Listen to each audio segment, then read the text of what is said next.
everybody? WeeB'S here, and welcome back to the Otaku Overload podcast number 28. Gotta admit, before we start, that man, I am just disappointed that E3 is not a thing anymore. I was talking about this with my friend Terrific shortly before, recording this podcast. I recorded with him for the channel earlier in the week. And man, I know E3 is a thing of the past, but I just like that it kind of, you can almost say forced, or at least you can say encouraged all these gaming companies to like make big announcements. And now, we kind of like are up in the air about when they're going to make announcements. And so, yeah, as you'll see from this week's news stories, there's not a lot going on. It's a slow week. And I think this is we're all in anticipation, hoping that maybe, later this month, sometime soon, they'll drop some stories. So, just want to throw that out there because I've just been thinking about that a lot. But regardless, welcome to the podcast. And of course, Legend Jonathan is here. Say hello, my dude. Yo, what's up, guys? It's me, the Legend Jonathan, back at it with episode 28. And yeah, I'm excited to get into this. Yeah, and just real quick, what are your thoughts on the whole E3 thing? Are you just like, I thought when they announced it like a few months back about the whole thing about E3 being canceled, I thought it was kind of stupid. I've always looked forward to E3, like, since I was a little kid, I've seen all the E3 stuff. It's always crazy looking at the announcements because the thing is, like, people kind of think like, oh, they just announced like one thing, and it's like a little like, I don't know, like a picture or a video of a character, and they say, oh yeah, this game's coming out. Let's just say 2030 something, which is making an exaggeration, right? And then people get excited, whatever, we move on to the next game. But no, a lot of times it really will be like new footage, photos of like a new game. And literally like 3 years later, the game will come out and it's completely different from what they showed off at E3. Completely different. Sometimes the name might be slightly different, stuff like that. And that's stuff that I love looking forward to when E3 used to be around, that you would see a lot of differences between like E3 presentation versions of the games and then like the final counterpart and stuff.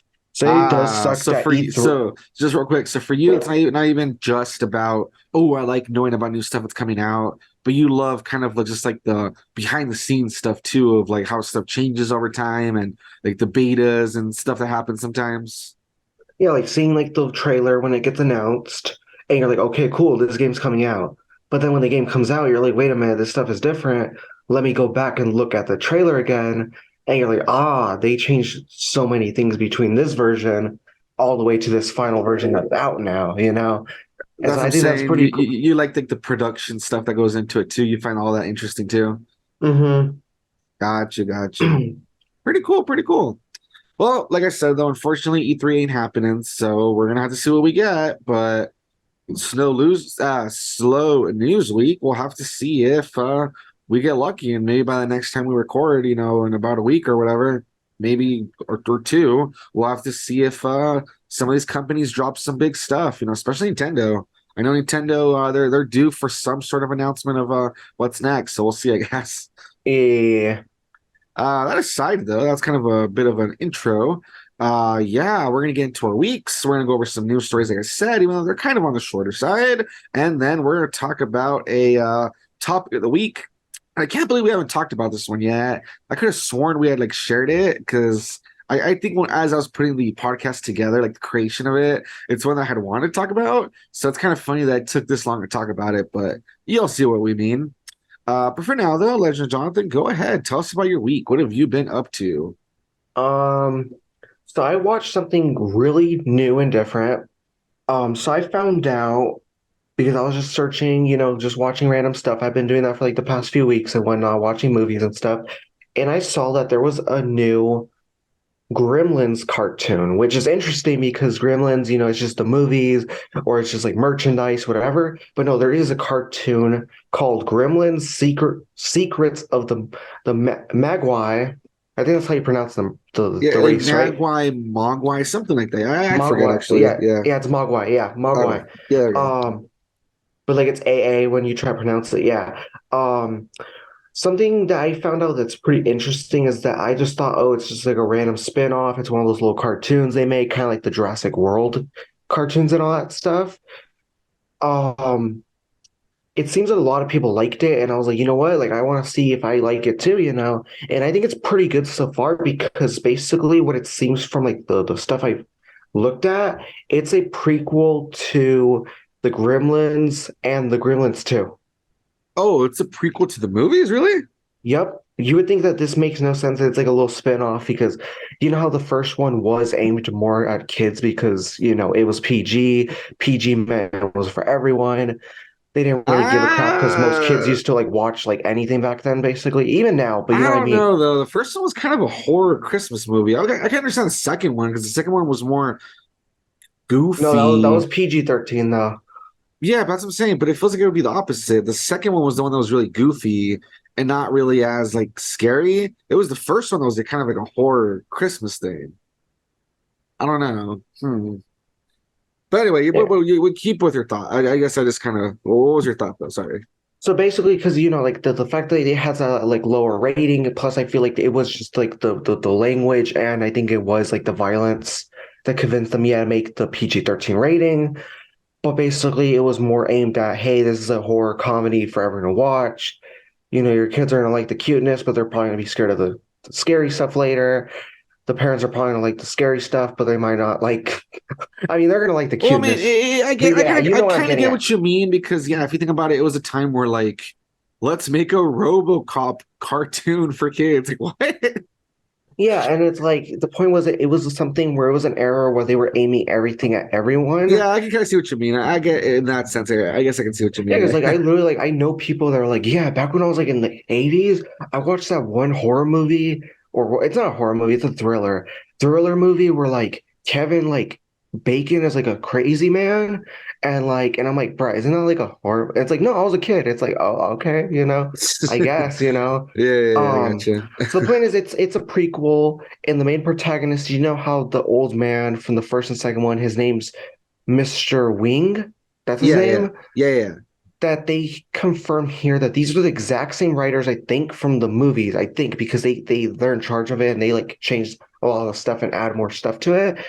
His Nice. first name is Sam, which I think is kind of, you know, it's kind of random, you know, Yeah, but that basically you see at the very beginning of this first episode is that Gizmo and his family, you know how like the Koroks, for example, you know how they live in like a weird little like forest area where it's like mystical and all that stuff, and it yeah, has like rocks and all that. That's basically where Gizmo and like the Mogwais live. yeah. They literally live in this like mystical area, but then this like falcon just shows up out of nowhere and attacks Gizmo, and then Gizmo gets separated, then the humans find him, and then they kind of like use him as like a circus freak type of like attraction. Oh, And geez, poor little guy. this is where we get introduced to Sam and his family, and then we find out that basically like his dad and him, they love going grocery shopping, but that basically the grandpa who lives with them, he wants to go grocery shopping instead.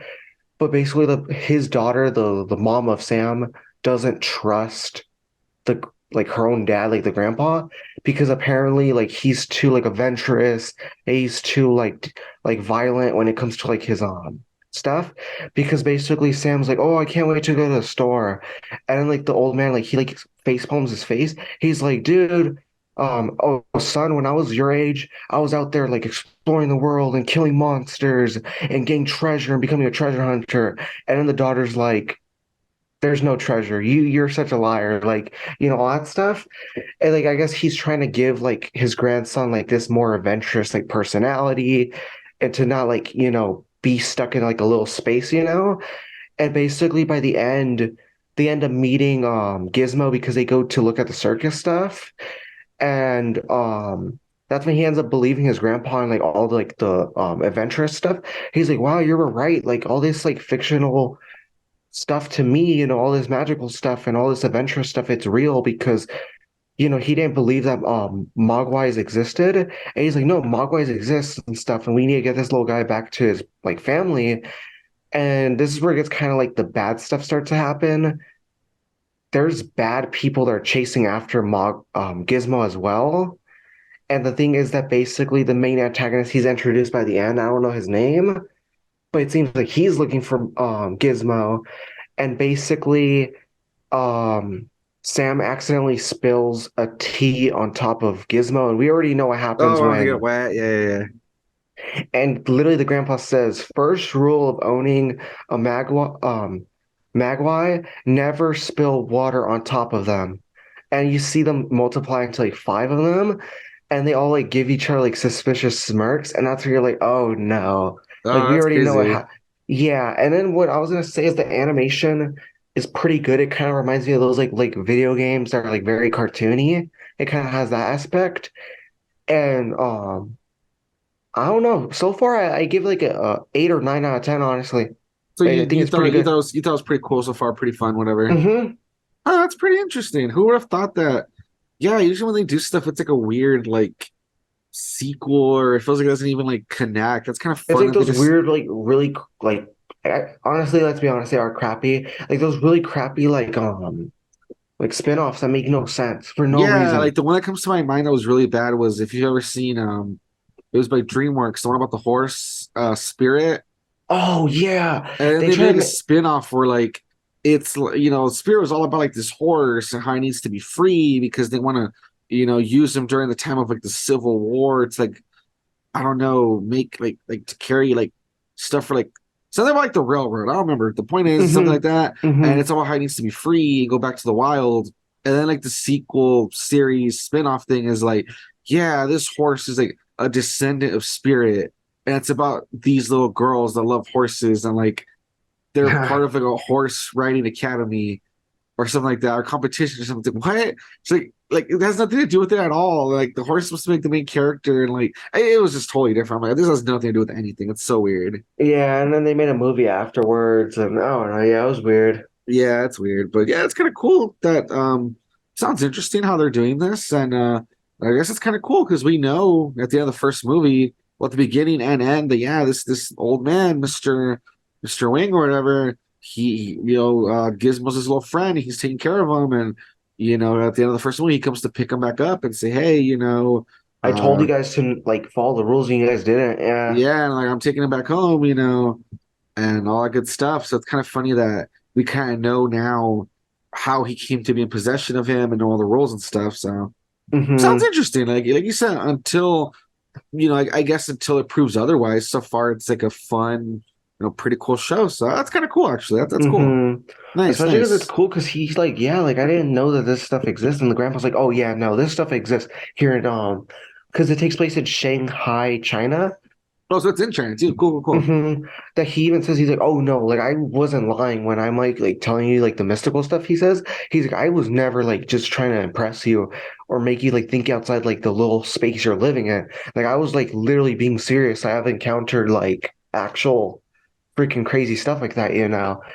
And then That's pretty cool. he the grandpa even warns him. He's like, yeah, like the last time a human ever like raised like a Mogwai, he said like they almost burned down like China or something like that because they like Jeez, reproduced through the water damn. stuff, and they almost burned down the entirety of China, and they had to kill them all. Damn, alrighty. Yeah, like you Jeez. could tell they have a bit of Yeah, that's the like thing this. too. If by the end of the first episode or second, where we said, the same thing happened where Gizmo, they already put wire him, damn, we're gonna have to see how they take care of however many of those reproduce. Damn, Yeah. something's gonna go down in the cartoon, so that's gonna be interesting too. Hmm. All right, cool, cool, cool. Was that it for your week, or did you watch anything else or do anything Oh yeah, else? yeah, yeah. Right, right, right. Yeah, because I could talk a whole bunch about this. Yeah. I watched Pokemon Horizons. I watched the newest episode. Oh, Uh, nice. Yeah, I actually didn't they watch this newest one. I okay, totally so slipped my mind, but that's cool. Just what was it about? I guess they finally got to Paldea. Palm Paldea. I was gonna say Palmea. Paldea. Basically we find out is that basically you know how the point was they were gonna pick her up and send her back home, basically. Um, I don't know if you remember that, but basically the point is Liko kind of remembers that she's not gonna be with them forever, and she gets kind of depressed. And throughout the whole episode, it's like her trying to distract herself and act like, no, like I'm just gonna be with these guys forever. And I'm hanging out with Roy, and Roy seems pretty happy, and that makes me happy. And then Roy, he's very excited to see the Paldea region, and he was like really happy. It shows him eating like ice cream, him seeing like all the new Pokemon. He even scans, I forgot what the name of the green Pokemon from the Paldea region's called, the one that you get on top of it and you ride on it. But he sees it Mm. and this he almost gets ran over by it, actually. And he's like, what? Like, and he's like, oh, I'm sorry. And then the guy's like, yeah, be careful. He scans it and it tells him, he's like, that's so cool. And we finally see 𝐿𝐼𝐸's dad. Oh, you mean we And see we find see we see, Ash? yeah, we finally see Ash. And It's yeah, not Ash, is it? no, it's obviously not. Ah, okay. It's just some like dude with like glasses and that's it. And Oh he my like God, Ash wears glasses now. no, and then his hair is like very like he has like how do I say like the hair? It's just like not bowl haircut, obviously not, but it's like spread out, and that's kind of it. He just has like So little strands of hair, it's not weird and like I don't know. You would you like call Ash's? spiked up, like spiked up. Yeah. Yeah, you can kind of call Ash's hair spiky. I guess it's nothing like that. Nope. It's Oh more my calm. Yeah. God, that is so weird. Why did Ash change his haircut and he wear glasses now? Serena convinced him. I guess so. Yeah, there we go. Serena's Yeah. is obviously, even though if it was Serena, then how the hell did she get blue hair, Liko? Oh my God. I don't know. Some weird genetic stuff. Okay. Oh Like, boy. So yes, um, it's just some normal dude, her dad. yeah. And basically, we find out he's an artist, and he Oh, draw cool. he paints Pokemon, and they have a little they have a little dog Pokemon. The dad has a little dog Pokemon that it kind of like spits yeast out of its mouth. It's kind of weird. Oh yes, the little I forget I'm not gonna remember what it's called right now, but yeah, the one Is looks it like a Pomeranian Pokemon or something like that? yeah, but it looks like it has to do with like dough, right? Hmm. Yeah, I forget what I can't remember off the top of my head right now, but yeah, when it evolves too, it looks like a little like a little cake thing or whatever. Yeah, I know what you're talking about. Yeah. Yeah, and basically, I kind of had a feeling this was gonna happen. Let's be honest. 𝐿𝐼𝐸's 𝐿𝐼𝐸's like Oh, just so, to ignore you. No, sorry to interrupt you real quick. It's Fido, Fi and then dough, like it's made out of dough. It's yeah, because in Fido, the and it's Japanese supposed to version, you know how it be has a different name? yeah, it's supposed Yeah. to be like kind of like a little I guess like a little Dutch hound because the evolution's called Dutch bun. That makes sense. Yeah. Yeah, it's supposed to look like it's like made of like bread or whatever. There we go. That's what it's called. Yeah, Fido. Okay, Oh yeah, yeah, cool. yeah. There it is. There it is. Yeah, Yeah. yeah, yeah. Um, Basically what happens is yeah, like I forgot like I like the what's it called? Lego starter Pokemon Sprigatito. Spigatito, it gets jealous immediately. It freaks out because of the dog, and it gets kind of jealous a bit. Oh And wow. so basically, it starts acting kind of like Pikachu, where it kind of like pushes itself away. It starts ignoring. It starts getting on the roofs again. And Lico's trying to like look for it. And then Ash's dad is talking to Captain damn, what's his name again? Freed, Freed, yeah, something what like that. Yeah. Freed. And he's like, I didn't expect my own daughter to be like living in like a dorm, like so peacefully and like being able to actually do it and this and that. And like you kind of realize that he's like worrying too much about her, but at the same time, I feel like he's kind of like, you know, saying stuff. And Liko was kind of like hearing the whole conversation while she was trying to look for her Pokemon. And then that's when like Freed even says like, "Hey, Liko," because she like bumps it, like makes noise. She's like, "Were you like over like eavesdropping?" And she's like, "No, I'm looking for Spigatito." And she's like, "Spigatito, Spigatito, where are you?" And she keeps like trying to like pretend like as though like she wasn't like eavesdropping. And that's when like the dad even tries to like explain like, "Hey, like I'm just trying to tell you like explain to you at least, you know." And then she's like, "No, I'm fine. Listen, now I'm just trying to look for my Pokemon." And then I guess Roy just doesn't know what's happening like ever. Like he's just like on his own like a little thing about like the art stuff because he likes Yeah. Liko's dad's stuff. And later she goes back to the ship and she's just hanging there. And then that's when she hears the two girls, they're talking about the fact that, you know, they're gonna leave her home. And then that's when she's like, wait a minute, no, like I need like oh no, that's when they convince her to like, no, like you need to like choose your own destiny, not anyone else. Like if you want to be with us, then you be with us, you know. But to do what though? That's what I've always been wondering. Like, what is this Okay, leading to? Yeah, yeah. this is where she explains. Well, I've always been interested in my pendant and what its like mysterious power is. And you know, you guys are also trying to like figure out what it is. So like we need to like go on a journey together and stuff, and I want to stay with you guys to find out. And not just that, but like my grandmother told me, and this is where it references the title of the anime. She says, my grandma told me that I need to like leave my little space and go beyond a bigger horizon. And that's Oh, yeah, exactly. And that's what you see that the grandma has an Arcanine as a Pokemon, but it's like very faded, so you don't really see the entire picture either, of like the face. And that's when sorry, um I made a noise, that's why. Um that's when they explain that, she's like, that's what I want to do. And so she goes back to look for her Spigatito, and basically she gets attacked by a Lechonk. She gets attacked by one because she bought sorry, I just remember the name Lechonk. Lechonk, Yeah, Lechonk. that's cute. She gets attacked by one because she bought it like, I guess, like a donut or like little treats or something like that. And what's crazy is Spigatito somehow has the ability to hear and sense from like I don't know, 3 miles down or some weird thing. Four. It's so it runs down quickly and attacks the Lechonk, saves her, and she's like, "Thanks, Spigatito. I knew you would come for me." And then basically, like, she tells her dad, like, "This is my like journey. I want to do it." And she's like, "Okay." They explain that the mom's kind of absent. She's on her own journey slash like I think it's like a business trip or something like that. And so instead of the mom being absent, it's the dad this time instead of, kind of like in the typical video game stuff. Yeah. Um, and basically, like, we find out that, yeah, she says, like, okay, I'm going to be on, like, my journey and stuff. And we also find out from the girl that's dressed as, like, the idol or whatever, Oh yeah. her, Dot or whatever. yeah, Dot, that basically her Quaxley, like, almost vomits. Like, he, like does, like, the few, like, with his, like, flaps. He's like, he gets disgusted, and she's like, "What's like wrong? Why are you freaking out?"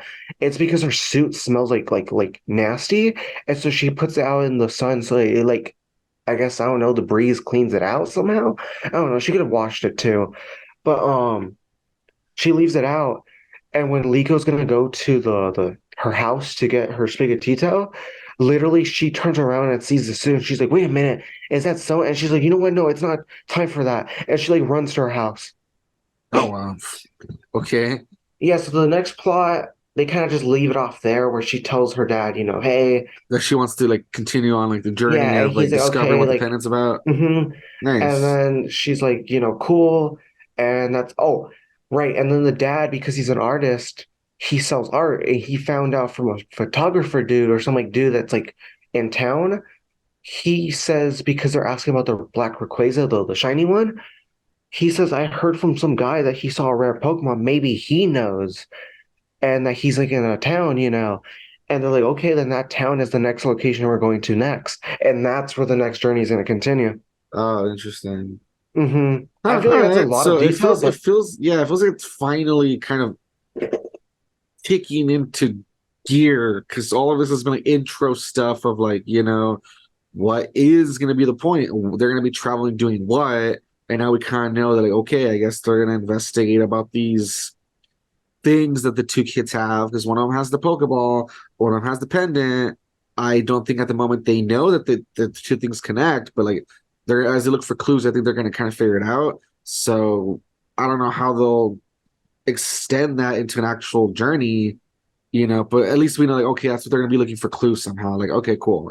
hmm All right, cool. What the hell was I gonna say though? So we don't. You said the portrait. We don't get to see who her grandma is.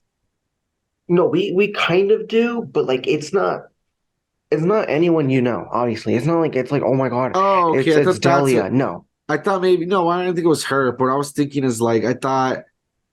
I don't know. Since you can't really see the portrait, I'm like, oh, that's kind of weird. Like I wonder what the implication is there if they don't really like show it completely. But you say you can. Okay, so you can tell it's not anyone from like the original series or whatever. Nope, it's definitely just like some random old lady with like an Arcanine. That's literally it. Ah, okay. Because when you said Arcanine, I was thinking, wait a minute.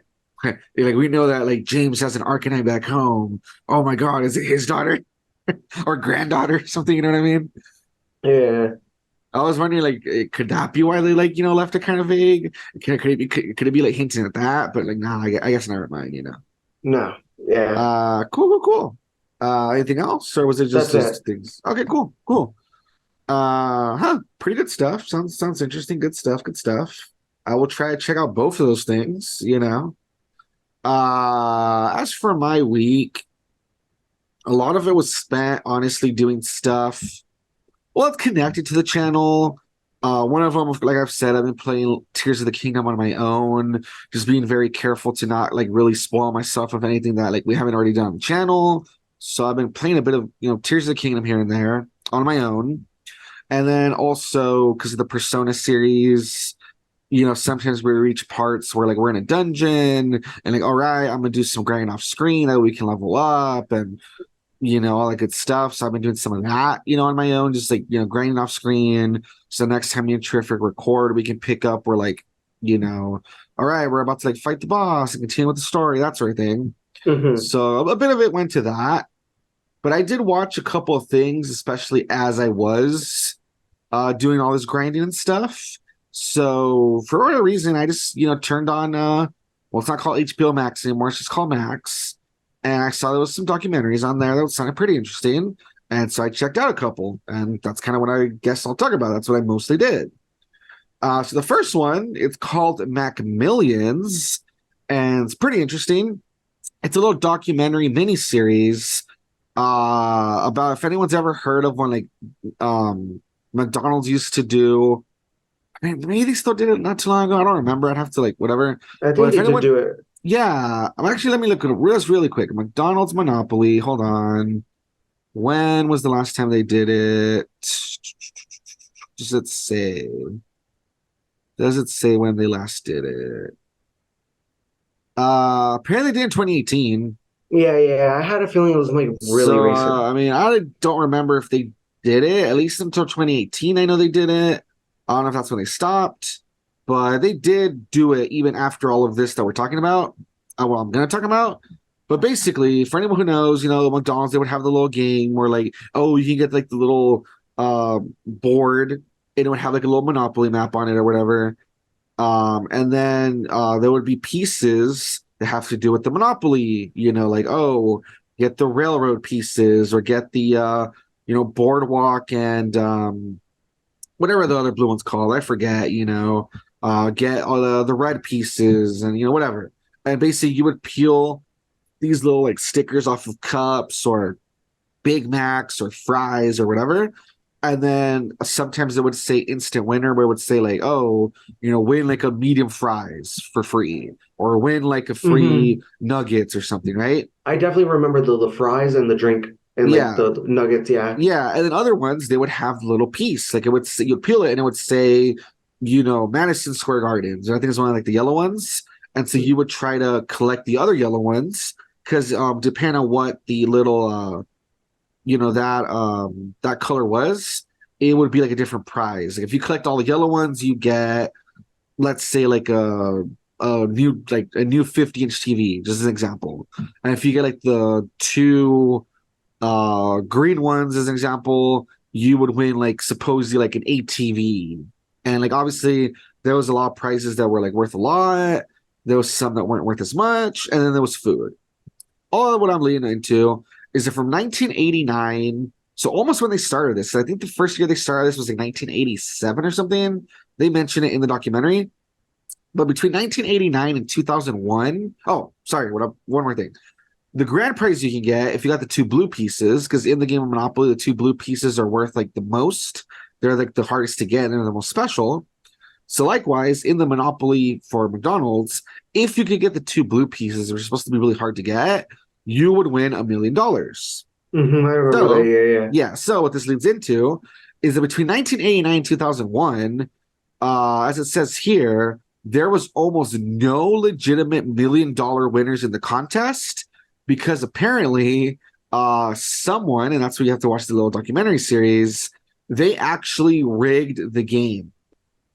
Mm-hmm. I remember that too. Yeah. Yeah, so from 1989 to 2001, they stole $24 million worth of like prize money from the McDonald's monopoly because there was like a whole crime ring thing where there's someone that would steal the pieces from where they were manufactured, and then they would distribute it to people that they knew, and they would say, for instance, like let's say it's just me and you as an example. Yeah, Obviously, yeah, we're yeah. not going to cash it in, and we're not going Mm-hmm. to have like our family cash in, like our immediate family. But if I'm stealing them, I might tell you, hey, why don't you get a cousin of yours and give them the $1 million piece? They'll cash it in. They give me a part of the money, and they keep the other part. And then the next year, how about you pick, a different cousin of yours that has a different last name that we suppose, they wouldn't follow along and do the same thing. And they would do that for all of like the big prize money ones. And they did that for years and years until finally the FBI caught on. And so they did like this whole investigation. That's what, like the series is about, the documentary series. And it's just like so interesting seeing, how they did this thing, how the FBI, discovered it, how they, did an undercover investigation to try to, catch the people in the lies, what happened, etc. But it's just like this really interesting little documentary series. And it's like, damn, it's crazy that these people who did this, they made like a whole crime ring out of it. And the fact that they ended up spending $24 million worth of money over those years, like it's really crazy how they did it. It's like a really interesting little Mm-hmm. documentary series. And yeah, it's 6 episodes. Each one is like 45 minutes, so it is a bit of a watch, but it's an interesting watch. I would say that, I was really intrigued. I thought it was really cool. So I would say if this sounds interesting to you, I would say, give it a shot. I would say watch it. It was really cool the way the documentary put everything together and everything and how it explained everything. Like it was really well done. So No, that's pretty cool because yeah, I've heard the story before. I think what it's cool is that yeah, because just based off of real like quick to interrupt you, this came out in 2020. So I think around 2020, like that's probably where you heard about it, right? Like that's when like it became like more like widespread news or whatever. yep, on the news, well, obviously web news. Like I don't think they're just gonna randomly broadcast it either, you Oh know? no, they did. They talked about it on the news as well. Okay, yeah, okay. It was I like a must have saw it. I big must have saw it thing. too. It was Yeah. a big thing. Yeah, yeah. That and then I saw a video where it was just like a brief summary. And obviously, it was a brief summary, but this is definitely like the full history because well, this is kind of what started it. Because if they're like it's a documentary that's starting like, hey guys, did you guys know there was a whole like, crime ring thing going on and that none of you guys won your guys' money because literally they were rigging it? That's kind of where like everyone's gonna find out later, and then everyone's gonna be like, hey, this is like the short end of the story, you Yeah, know. basically. Hmm. Man, it's just so crazy knowing that this really happened and how they did. Like I said, it's just really intriguing. Just following the whole story and seeing like what happened, the repercussions, and Hmm. it was just really cool. I honestly really enjoyed it. It was a really fun documentary. Yeah. Then the other documentary that I watched, it was one that was called. It was also like a mini series. I think this one was like 3 episodes. There were 6, and it was called The Price of Glee. Now I don't know how many people listening to this remember the show Glee, but it's the show that ran from like 2009 and 2015, and it was about a Glee club, which basically means like in high school, maybe even college, a Glee club is a competitive choir singing. And basically, the show, it followed this like ragtag group of members where like I think like the club director, who's also some sort of like a teacher, I think he was part of the Glee club when he was in high school, and so he wants to like bring it back. And so he gets this group of ragtag kids. They're all kind of outcasts. They're all kind of, they all kind of stand out in their own way. And he forms the Glee club. And I remember actually watching the first, maybe like second season. When it first started, I thought it was kind of a fun show. Just seeing like how they would like use the music and how, like I said, it was kind of fun seeing these characters come together and everyone was like really different and whatever. But yeah, then soon it got like too much, like it was kind of weird where like basically everyone on the show did everybody else and there was all sorts of Oh yeah, I remember. drama. And then they started bringing in new characters because some of them graduated, and it just became like too complicated. It became kind of, I thought it was a little, it became kind of annoying, kind of corny, the storylines and stuff. But I did think that like first like season or like 2 or whatever, I thought it was actually all right. Regardless, point is, it was a show, it was a musical comedy drama thing, and it ran for a few years. But what's crazy is that during like the last, what was going to be the last, well, they didn't plan for it to be the last season, but what ended up becoming the last season, which is season 6, the main character, well, one of the main characters, the actor who played him died I remember that, because yeah. yeah, he had like an overdose because he was a user of like drugs and stuff. And basically this documentary talks about not only him and how he died, but it talks about that, yeah, what's really weird about the show is that a lot of people died. The Mm-hmm. main one of the characters, one of the actors, I mean, called Corey Monteith, he died. Another guy named Mark Saline committed suicide, and then most recently, Oh, the that was girl, creepy. yeah, the girl named Naya Rivera, she drowned, and people don't even really know what happened there. Where she went out to swim with her kid, That was they creepy. found the Yeah. kid by himself, In a on, boat. on a boat, and they found her body like 4 days later, or something like that. Yeah, it was And she was supposed to be a super. good swimmer, so like, how did she die? We don't know. So very mysterious. And not only did these main character, actor people died, but a lot of staff apparently died too during Oh, what production and the stuff. heck? So it's weird. People wonder if the show's cursed or whatever.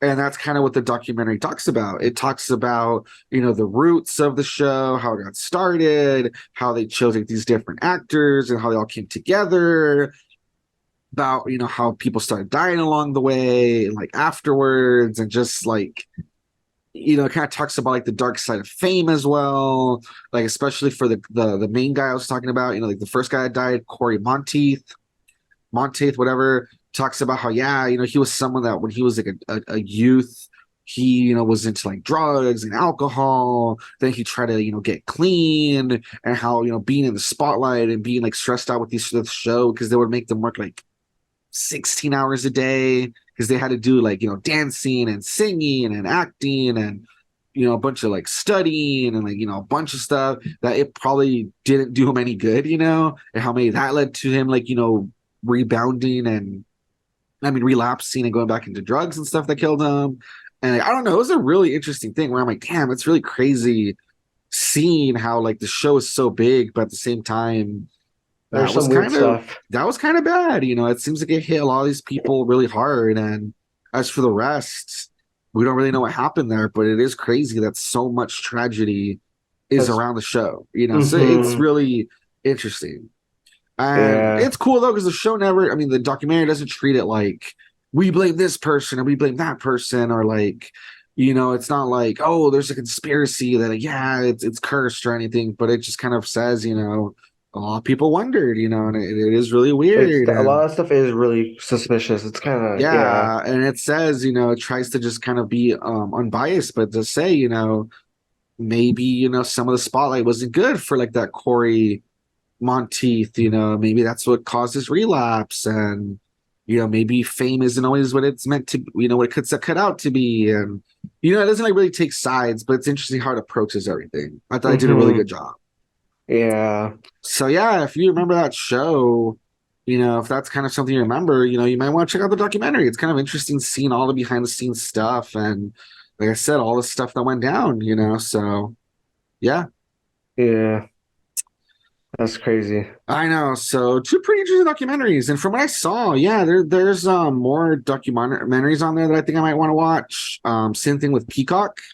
Yeah. I have Peacock, and I know there's some documentaries on there. So I don't know. Maybe in the coming weeks I might mention some other ones I could throw out there. I know it's like kind of different from our usual, oh, I play this video game or I like watch this anime or whatever, but hey, maybe documentaries are interesting too. Maybe some people are out there like them. So if I Yeah. watch some, I'll throw them out there.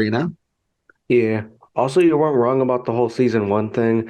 Yeah, like I remember I had a teacher like that, like literally it was the last few days and she wanted to show us Glee. And she's like, we're never going beyond season one. Oh, Like she's like, really? from there it just starts going downhill, she said. Nice. That's funny. And then she's Yeah, like, 'cause with the season all one just felt fun because it was like, oh, there's these kids, and like the way they would use the music was really interesting too. Like it would be like, oh, like I'm someone who like loves rock, so like, I'm upset, so I'm gonna like show my feelings using like a rock song, and it'll be kind of cool. And someone else is like, no, I'm more of like a pop singer, so I'm upset, so I'm gonna use like this pop song, and like the way I used the music was really interesting, and it was kind of cool. But then later, yeah, it just got kind of cheesy.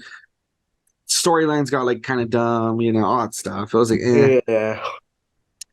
yeah. But yeah, that's it for my week. So there you go. But yeah, they were called McMillions and Price of Glee. It'll be in the description below. They're on not HBO Max, they're on Max, which is like the dumbest name ever. Yeah. If you're interested, check them out.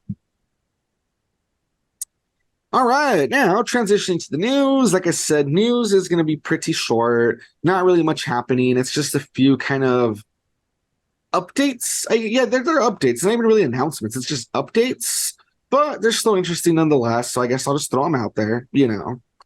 For instance, the first one, as the title of the article states, Final Fantasy VII Rebirth development progressing smoothly and according to plan, says producer Yoshinori Kitase. So yeah, not too much to say about the game. Just in case anyone's wondering, because a lot of people were like, "Damn, I can't believe that Final Fantasy VII Remake Part 2, known as Rebirth." They're like, can't believe that it didn't get talked about during the Sony showcase. A lot of people kind of thought it was going to be talked about and didn't. But at least for anyone who's wondering, apparently development is going good, which is good to hear. And then at the end of the article, it says that it's due out for PlayStation 5 in winter 2023. So hopefully, if development's going good and everything's going smooth, hopefully we really do get the game by the end of the year. That would be cool. Hopefully it doesn't get delayed or whatever if everything's going good. So that's something to look forward to, Yeah. Then the second news story, it's something kind of similar. As the title of this article states, Silent Hill Ascension launches in 2023, official trailer and details. Now, if anyone remembers, I think we did talk about this. I think this is one of the first news stories we talked about. I mean, one of the first podcast episodes we did, I think we went over this news story, is what I'm trying to say. But at one point, Konami had like a Silent Hill broadcast or whatever it was called. I don't remember what it was called. It was something like that. And it's where they talked about Silent Hill projects. One of them was Silent Hill 2 Remake. One of them was like a Silent Hill new game that's like in Japan. It's like a spin-off, which is interesting. Mm-hmm. Yeah, and then one of them was this one, Silent Hill Ascension, that it's supposed to be like an interactive like streaming series, which will be interesting. And that's what Silent Hill Ascension is. It's this one. And basically it's just saying that, yeah, that apparently it's still looking like the same thing. Progress is going good. And they're expecting that they'll release it sometime in 2023. Which is pretty cool because we had the broadcast or whatever like last year, and the fact that there's already this game coming out this year at some time, it's like, all right, that's pretty cool. That it's pretty soon, so looking forward to that. Because we talked about it last year when we started the podcast. Actually, I think that was one of the first episodes. Actually, when we talked about the Silent Hill announcements, that was one of the first ones actually. Yeah, exactly. So that's crazy. It's been 1 year, like almost a year. Yeah. Yeah, exactly. So that's pretty cool, Mm-hmm, And yeah, it's interesting. This is the one where it's going to be about like a streaming. I don't know the way to describe it. It sounds like it's going to be like a streaming thing that everybody's going to watch together. And I guess maybe like somehow you'll be able to like make choices. I guess somehow. What it kind of sounds like to me, if you think about games like the Telltale games, you know how like the Telltale games, for instance, or even like Life is Strange. I guess those games too. Like you, let's say, had choice to like save someone or kill them. Yeah. And then based on your choices at the end, it would tell you like, oh, you and like 66% of players chose to like save this person, while the other like 33% didn't save them or whatever. Maybe it's going to be like something similar to that, where maybe you'll kind of get to like vote on choices, and maybe based on what people choose, that'll like choose what direction the story goes in, is what I'm kind of understanding. Yeah. And that's because based on what it says here, I'll just read it real quick. It says details below. It says Silent Hill Ascension follows multiple main characters from locations around the world, tormented by new and terrifying Silent Hill monsters. Lurking in the shadows, these monsters are trying to consume people, their children, and entire towns as they're drawn into the darkness by both recent murders and long suppressed guilt and fears. In Silent Hill Ascension, the actions of millions will determine the outcome. By the time the last scene streams, which characters have survived, will those who are left to be redeemed, damned, or suffer? Even the project's creators do not know how Silent Hill Ascension will end. Instead, the characters' fates are in the audience's hands. So yeah, it sounds like we'll make the decision somehow. I don't know if it's like a vote or how it'll work. And then based on, I guess, what we choose, I'm saying it kind of sounds like the whole Telltale kind of thing. Yeah. Where like, you and like 70% of people chose this option. And so the creators will like, make it go in that direction, I guess. Yeah. So kind of weird, very different for Silent Hill, which has always been like a, single player, survivor horror thing. But I don't hate the idea. Until I'm proven under, if they do it right, I think it could be interesting, Yeah. And of course, last thing I want to throw out before we move on to the next story is that there's the details. They told us that sometime in 2023, and there's a little trailer. It's about like a minute and a half. If you watch it, it looks pretty good, the visuals, and it's just a lot of people that, they're kind of standing around looking sad. There's like a narrator talking about guilt and how it's going to kind of overcome them. And it shows a few monster designs, which are pretty interesting. Like there's this big monster that's like really big and fat, and it has like hair, like tentacles covering its face. That looks pretty interesting. So I don't know. We'll see how this goes. I don't know. I know some people aren't too excited for this.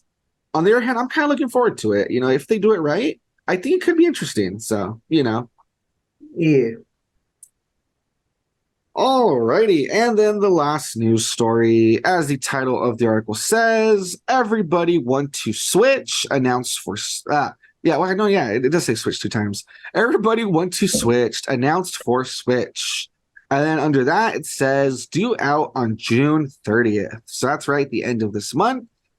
And for anyone who doesn't know what I'm talking about, or maybe it sounds familiar, what's the big deal about this news story is that it is the sequel, or it's like a continuation of One to Switch, which was a launch title for the Switch. It was kind of a game where you would play with the Joy-Cons, and you would it was almost kind of like a,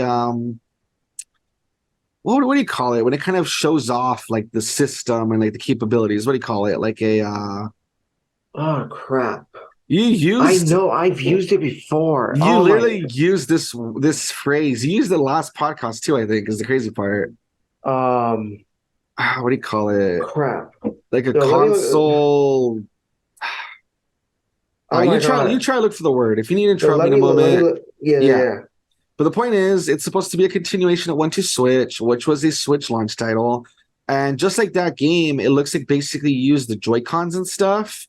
And you like act out certain like mini games and stuff that kind of show off like what the Joy-Cons can do.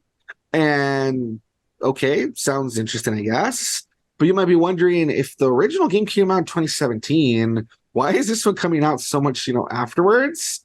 That's the point of the story that's interesting, even though it doesn't talk about it here. But I had read somewhere else that what happened is that the game originally was shown at test audiences, and they hated it. They thought it was boring. And I think it was also like really buggy or something like that.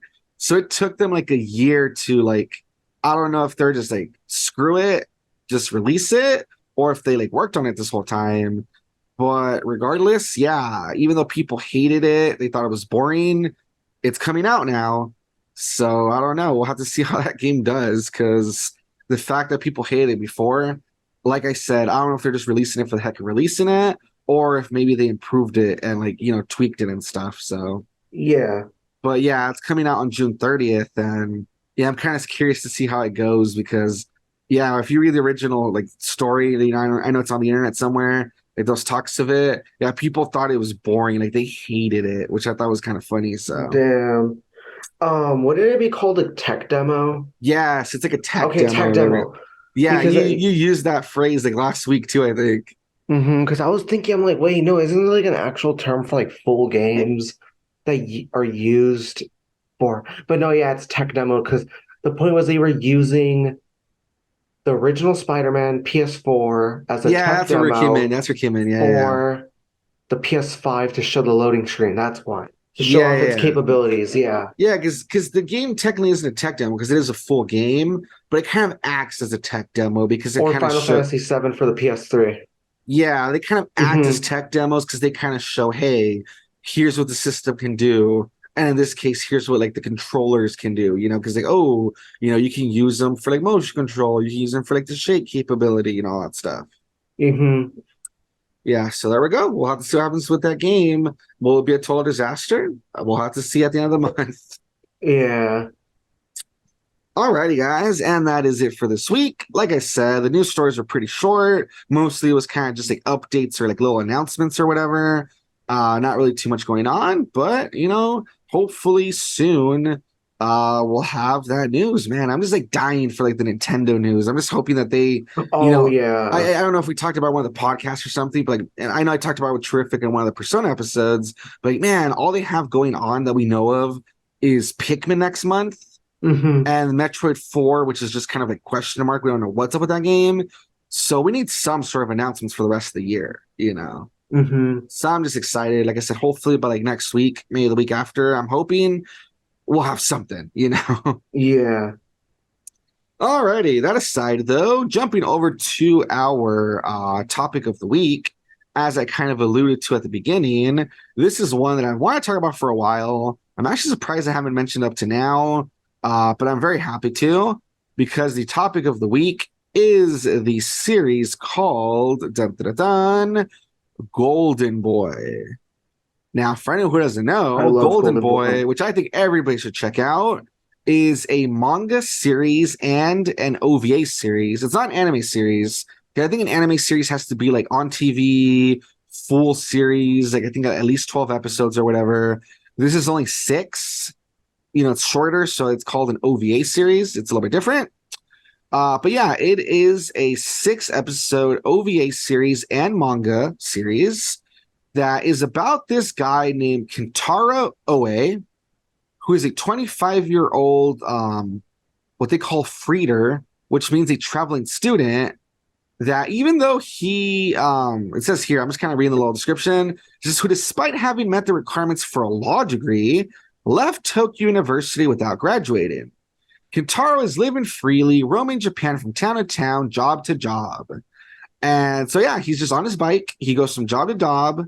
He goes from town to town doing odd jobs. And during his travels, it says Kentaro meets several women whose lives he dramatically changes despite poor first impressions. He constantly observes and studies the people and events around him, recording his findings in a notebook he carries on his belt. So you might be wondering, that sounds pretty cool, but why is it called a sex comedy manga?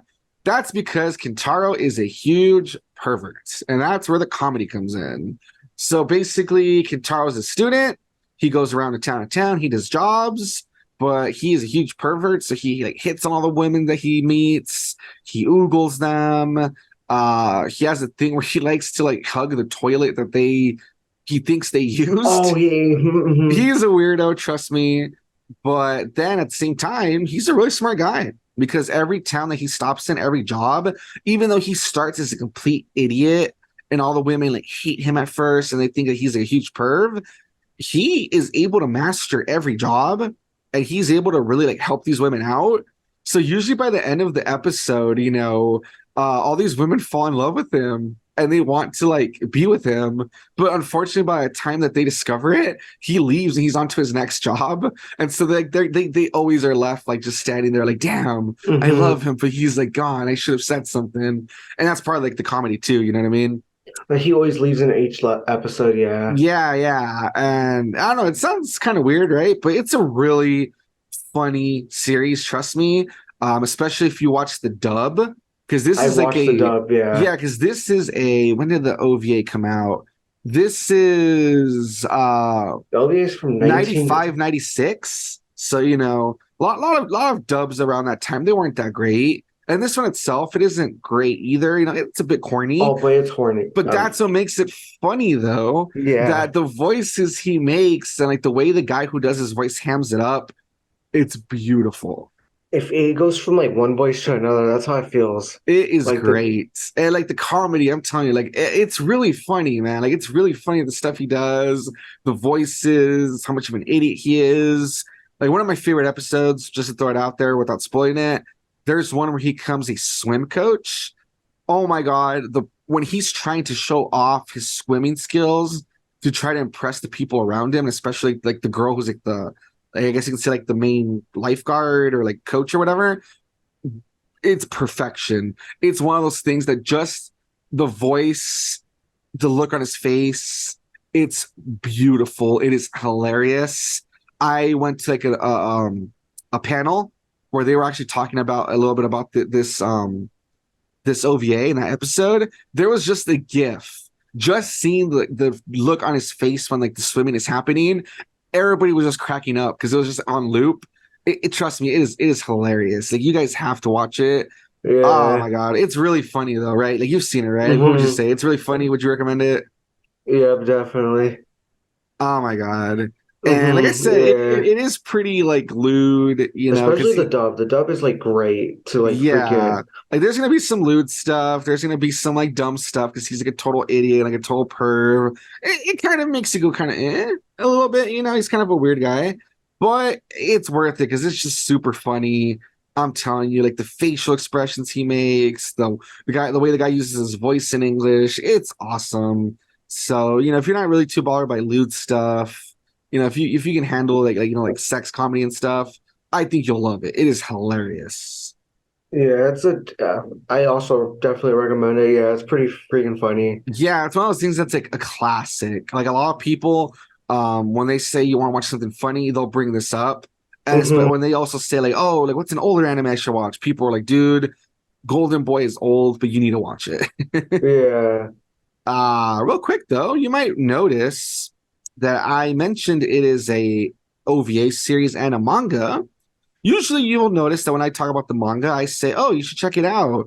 It completes it, or Oh my God. Yeah. yeah, in this case, I have not read the manga, but from what I have heard online and from people, in person, apparently the manga is not worth checking out. This is a weird case where you do not want to check the manga out because people say that instead of it being like more comedic and more like, I don't know, like more like carefree and stuff, yeah, people say that it just becomes like at some point it becomes too much about like the weird sex stuff.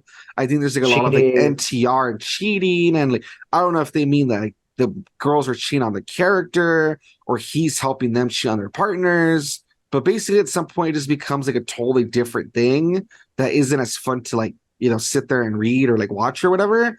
Well, I mean, no, you read because it's a manga, but it's apparently something that's like not as fun to like read through or whatever. So a lot of people say like just watch the OVA, forget about the manga. Apparently the manga is not good from what I've heard. Me neither. I've heard the same exact stuff. And I even saw like, yeah, the part where like they said like, oh yeah, there's like a lot of cheating and stuff. And I was like, oh yeah, no. Like if it gets to that point where it's like, yeah, no. Like if it's not comedic and then they add on the fact that it's cheating and it becomes more like on the sexual stuff and it's just kind of goes in like more. That's just the thing of why this is what the comment said. It said it becomes borderline hentai. That's where I was like, yeah, no. When it starts transitioning into that, I'm Yeah, like, it's I it wouldn't read it. I sounds wouldn't read it. Yeah. yeah, it sounds like the author ran out of ideas where instead of like, oh man, like yeah, there was loot stuff, but there was comedy and like there was like I said, endearing stuff where like, oh man, like the ladies would kind of fall in love with him because he was like kind of a lovable idiot. Yeah, it's like the author ran out of ideas and just made it all about like just being lewd and just like sex scenes and stuff, basically. So Hmm. that's kind of a shame. That's like he lost steam and just like Went ended full up on relying too much on that stuff. Yeah. hmm. Yeah, so there's a weird case where usually it's like, oh, check out both or watch the series and then continue with the manga or whatever. And here it's like, nah, just check out the OVA, and that's where you want to leave it. So kind of a weird example, but there you go.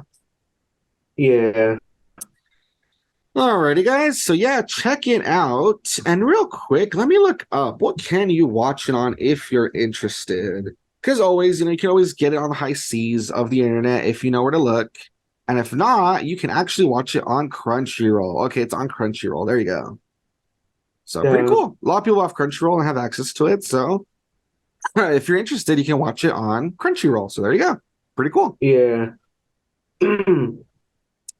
Alrighty, guys, and that is it for this podcast episode. Hopefully you guys enjoyed it. Hopefully you guys had some fun. Hopefully we gave you some ideas of stuff to watch and check out. Or when it comes to the news, some stuff to keep an eye out for the future, to check out in the future. But yeah, guys, that's going to be it for this episode. Thanks for listening. Thanks for checking it out. And we will try, as always, our hardest to be back next week. We shall see how it goes. Once again, hate repeating myself, but fingers crossed with the whole Nintendo thing. Fingers crossed. And yeah, Hopefully. we'll see you guys next week. Bye-bye. Bye-bye.